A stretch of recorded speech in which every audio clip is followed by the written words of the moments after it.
ముందు ప్రచారం చేసిన తర్వాతే కదా ఈ 143 రకాల హామీలు సూపర్ సిక్స్ హామీలు అని చెప్పి జనాలకు హామీ ఇచ్చింది. అంటే వాళ్ళకు ఒక నమ్మకం ఉంది, చంద్రబాబు గారు తను ఇచ్చిన హామీ ఎప్పుడు నెరవేర్చడన్న నమ్మకం ప్రజలకు ఉందా లేదా? ఆయన 100లో 1, 2 అమలు చేసి 100, 200 అమలు చేసేసినట్టు ప్రజలకు చెప్తారు అనేది ప్రజలందరికీ తెలుసు కదా. వాళ్ళ కొత్త వీళ్ళందరూ బాబు గారు చెప్పింది చేయరు అనేది అయితే ప్రజలకు బలమైన నమ్మకం అయితే ఉంది. మరి ఇంకా తెలిసి కూడా ఆయనకు ఓటేశారంటే అర్థం ఏంటి?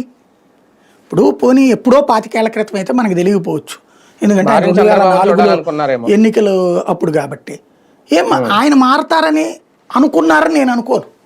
ఆయన అన్నారు కదా సార్, మారిన చంద్రబాబు ఆయన ప్రతిసారి చెప్తారు, ప్రతి ఎన్నికల్లో మారుతానే ఉంటారు. ఆయన 2014లోనూ మారారు, 2019లోనూ మారారు.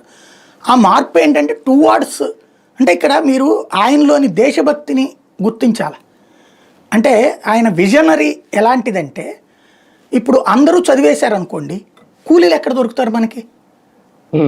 ఇప్పుడు గుమస్తాలు ఎక్కడ దొరుకుతారు మనకి? భవన నిర్మాణ కార్మికుడు ఎక్కడ దొరుకుతాడు మనకి? ప్లంబర్ ఎక్కడ దొరుకుతాడు మనకి?